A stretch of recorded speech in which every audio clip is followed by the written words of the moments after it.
De retour sur le plateau de l'Africa Newsroom, nous sommes toujours accompagnés par nos éditorialistes Gracien Rokini-Giza, Camille Sari, et puis également nous a rejoint notre invité Amadou Sylla. Je rappelle que vous êtes coordinateur de la diaspora des Sénégalais en France. Bienvenue sur Africa 24. Merci. Tout de suite, notre dossier du jour.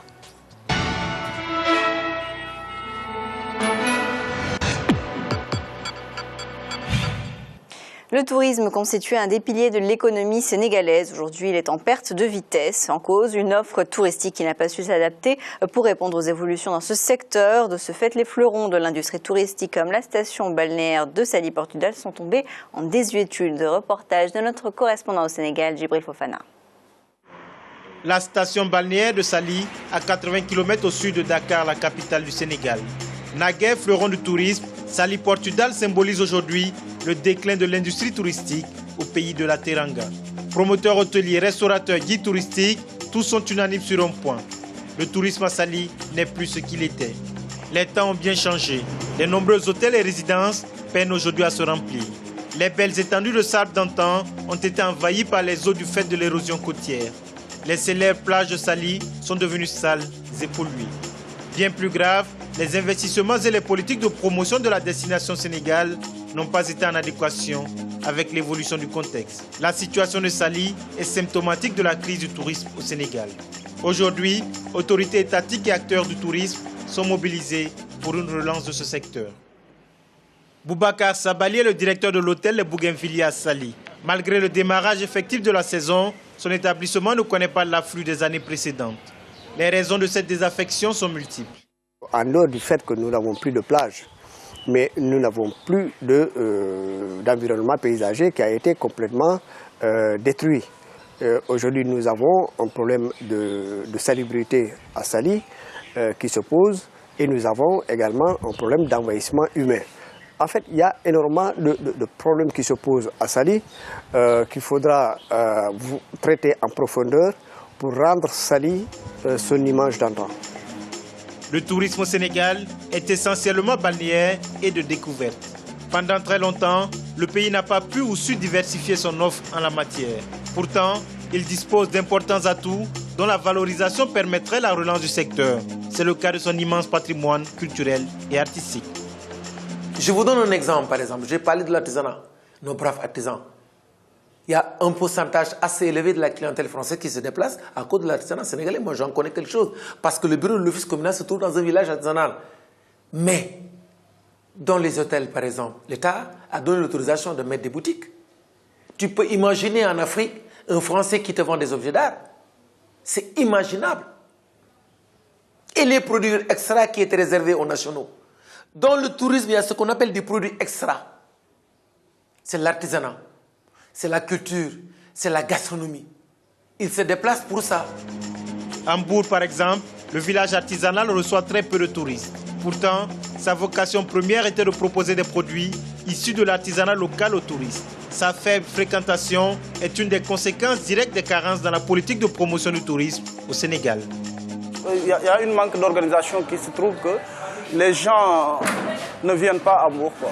Parce qu'ils disent que s'ils viennent au marché, il y a des racolages et tout. Mais ça, je reproche un peu les autorités parce qu'il fallait mettre en place une police touristique pour que les clients puissent avoir la sécurité maximum qu'ils doivent avoir. Si par le passé, les tours opérateurs privilégiaient la destination Sénégal, c'est parce qu'elle présentait des conditions très attractives. Mais progressivement, la destination est devenue onéreuse. D'abord en 2005 avec la hausse des taxes aéroportuaires, puis en 2013 avec l'instauration du visa biométrique. Nous avons pris une mesure totalement inadéquate, c'est-à-dire le fait d'imposer des visas biométriques. En fait, ce n'est pas le problème du visa, mais c'est le problème du visa biométrique.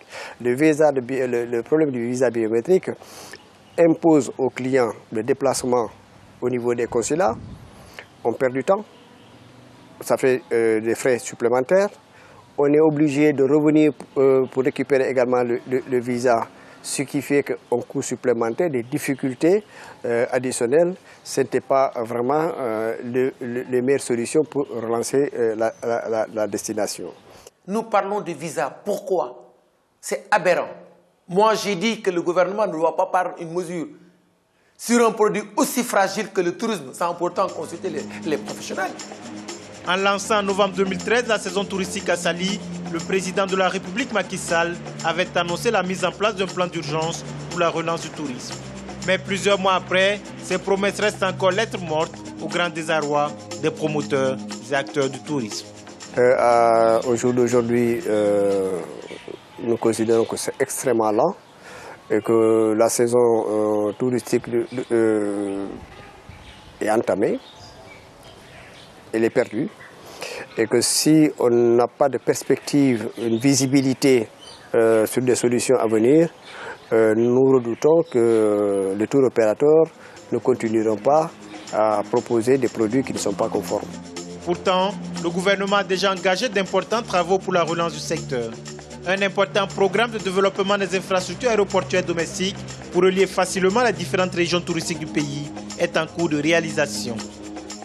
Le président de la République, son Excellence M. Macky Sall, a un projet ambitieux en développant transport aérien et tourisme. C'est dans cette optique qu'il a, dans un premier temps, amorcé un investissement de 200 milliards de francs CFA. C'est pour permettre demain aux Sénégalais, ou même à des touristes qui viennent sur Dakar et qui ont envie d'aller à Tamba, au lieu de faire 6 heures ou 7 heures de route, en 1 heure ou 1h30, ils sont déjà à destination. Depuis les indépendances, le tourisme a été un des piliers de l'économie sénégalaise. Le secteur contribue annuellement pour 350 milliards de francs CFA à l'économie nationale.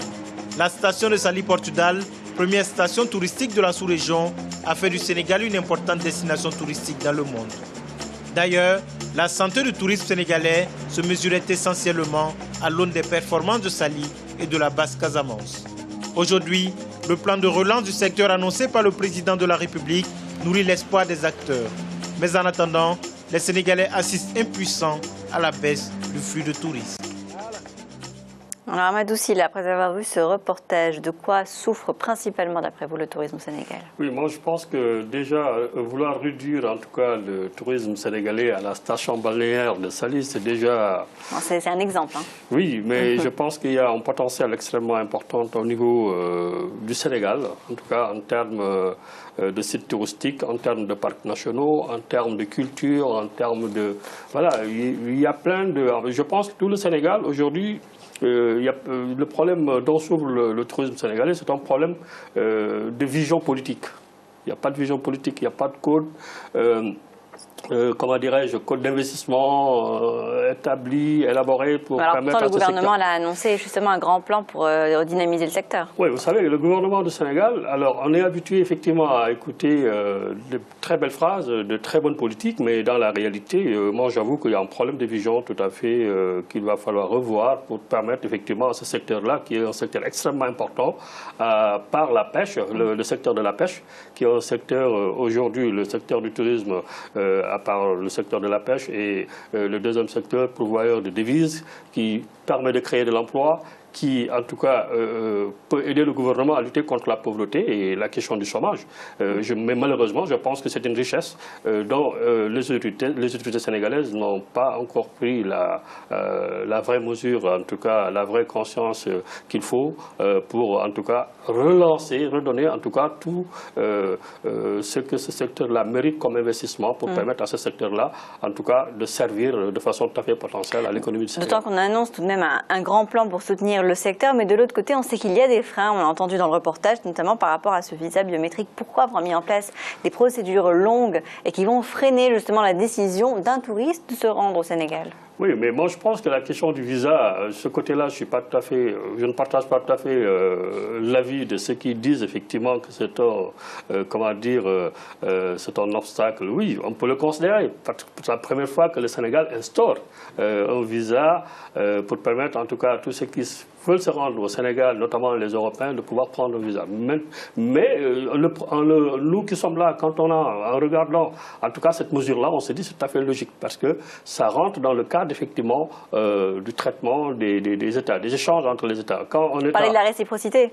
Oui, moi je pense, mais maintenant le tourisme en lui-même, voilà, je pense qu'il y a d'autres mesures beaucoup plus, en tout cas importantes, qui auraient dû être prises. Il y a une vision qu'il faut définir, une vraie vision, une vraie politique qu'il faut définir pour permettre à ce tourisme-là, en tout cas, de bénéficier, de se développer. Et mais on sait que tout de même les touristes européens, avant de se rendre dans une destination, ça se fait en général pas 2 mois à l'avance, ça se fait relativement rapidement. Et s'il y a des procédures qui vont ralentir le processus, en général, ils ne seront pas, disons, encouragés à s'y rendre. On prend par exemple certaines destinations qui sont faciles d'accès, on peut prendre le Maroc, où en général les touristes, ou la Tunisie également, les touristes rentrent parce qu'ils ont la possibilité de partir, de prendre leur bagage et de partir. Oui, mais moi j'ai régulièrement des amis qui vont au Sénégal, mais j'avoue qu'ils n'ont jamais été confrontés à ce problème-là. Ils vont au consulat, ils font leur demande à partir, en tout cas sur le site du consulat.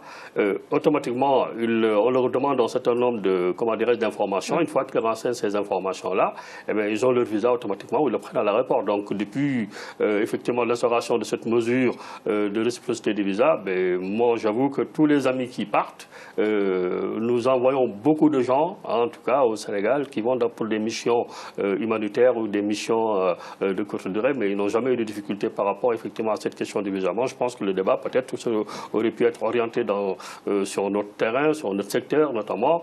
Il faut que l'État prenne en tout cas conscience que le tourisme peut en tout cas servir beaucoup au développement économique du Sénégal.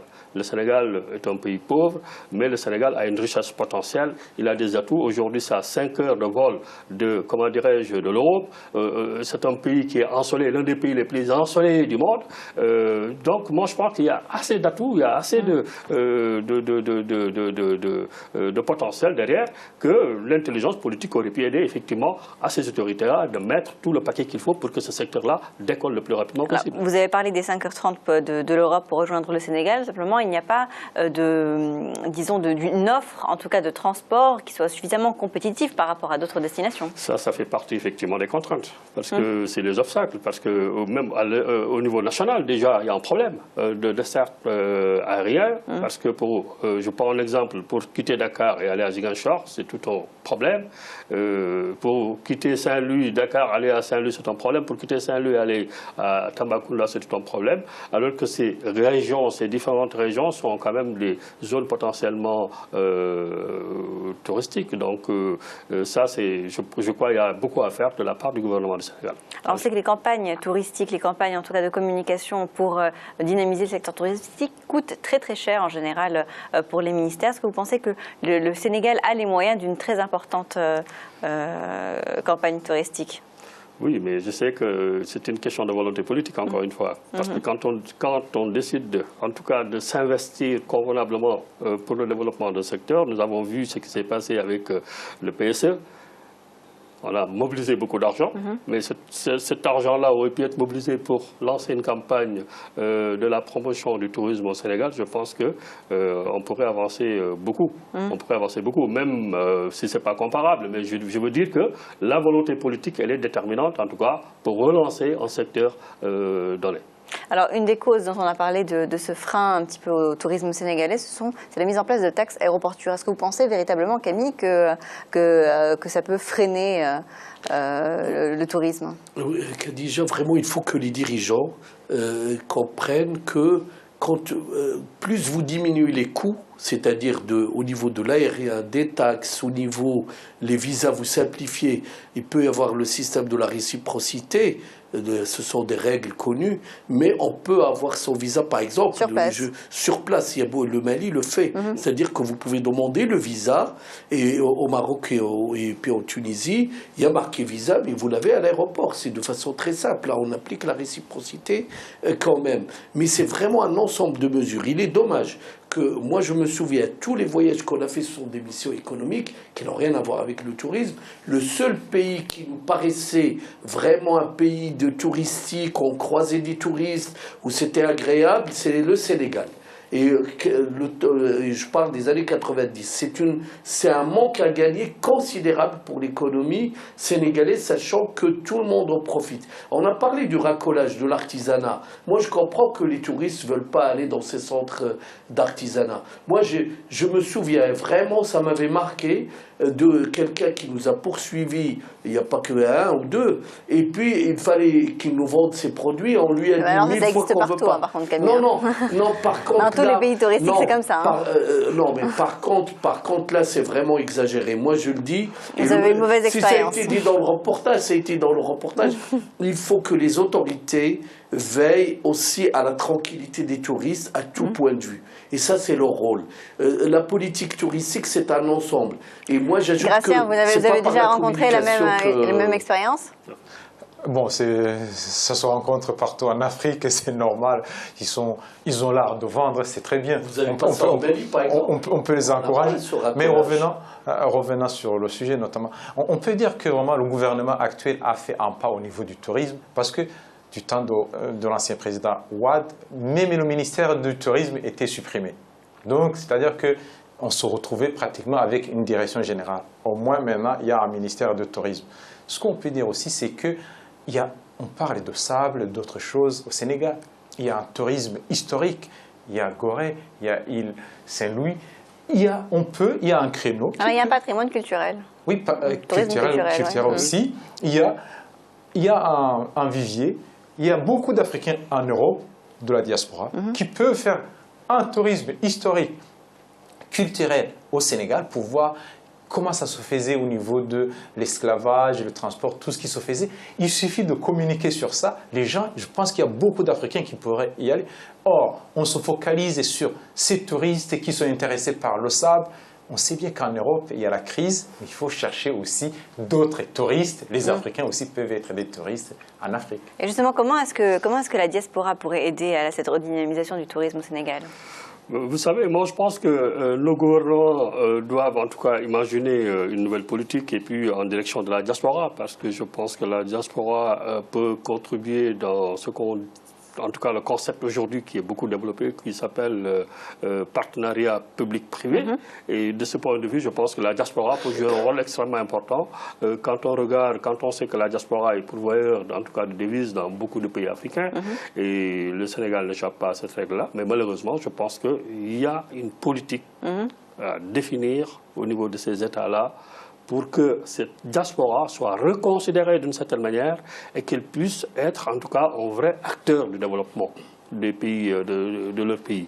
Mais malheureusement pour le Sénégal, c'est vrai, on parle beaucoup, on écrit beaucoup, on fait beaucoup de communication, mais la réalité en est autre chose. Et c'est pour cela, je pense que à l'avenir, de toutes les façons, c'est une force sur laquelle les États doivent compter pour développer le partenariat public-privé, parce que la diaspora peut investir d'une certaine manière, en tout cas, quel que soit, comment dire, à booster en tout cas un certain nombre de secteurs de l'économie du Sénégal, notamment le tourisme. Donc ça, il faut les encourager, il faut définir... Ça peut passer aussi par les agences de voyage. Absolument.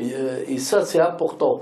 Tous les voyages organisés, il ne faut pas croire que les gens, pas après leur billet d'avion, ils vont dans des agences. C'est bien organisé, les tours opérateurs. Ces gens-là, ces tours qui peuvent être dirigés s'il y a des Africains qui le font, et c'est bien qu'ils le font, et puis aussi qu'ils envoient, qu'ils organisent ça, comme le font les Asiatiques. Les Asiatiques, moi, tous mes voyages que j'ai faits en Asie, c'était par des agences de voyage dirigées par des Asiatiques et qui investissent aussi. Mais ces gens-là, ils sont très bien informés, les tours opérateurs, et puis s'il y a un retour d'une mauvaise expérience, ils ont été dans le pays, vous pouvez faire la meilleure publicité si au retour de voyage on vous dit j'ai été dans tel hôtel, ça va pas, les places sont sales, etc. Là vous avez, c'est fini, on va plus envoyer des touristes au Sénégal. Donc il faut ce que vous voulez dire, Camille, c'est-à-dire qu'il faut suivre un petit peu pour orienter en tout cas le tourisme, pour ne pas qu'ils se sentent... il faut que le résultat soit soit positif. C'est-à-dire quand les gens vont dans un pays, quand ils vont dans une région, il faut qu'ils reviennent satisfaits. Moi, je ne comprends pas qu'avec la main-d'œuvre qui existe, où il y a beaucoup de jeunes qui sont au chômage, pourquoi on ne les embauche pas pour nettoyer les plages, pour les rendre utiles à la collectivité, l'accueil. Et puis, moyennant rémunération, le tourisme, c'est le seul secteur qui a un impact financier sur l'ensemble de la population. Le pétrole, ça a un impact, mais vraiment limité. Il faut y avoir accès. Par contre, le tourisme, ça fait vivre une population, mais de large, je dirais, couche de la population. Ça va de l'hôtel, le commerçant, le taxi, les logements, etc. Ah, Monsieur Sylla, vous rejoignez l'analyse de Camille? Oui, je partage cela parce que de toute façon, il y a une obligation de résultats quelque part quand on s'engage dans ce genre d'entreprise.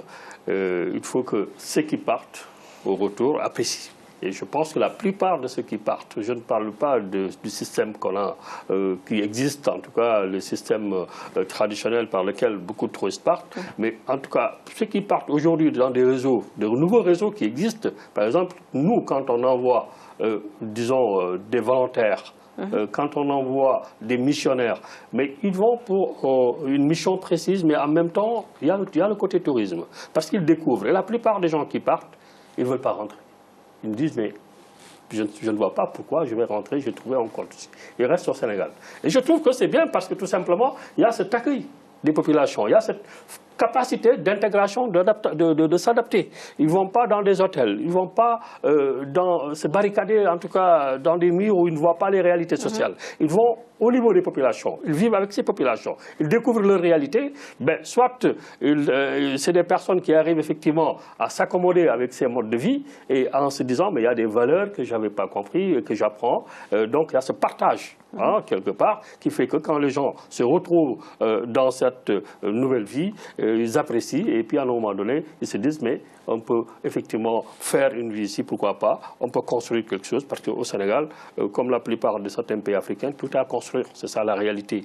Et je crois que de ce point de vue-là, il y a un effort énorme à faire de la part de nos autorités, des gouvernements africains, notamment le gouvernement sénégalais. Moi, je pense qu'il y a beaucoup à faire. Le Sénégal a un potentiel, sa position géographique est très exceptionnelle, et je pense que ça, c'est une richesse que les autorités doivent en tout cas saisir.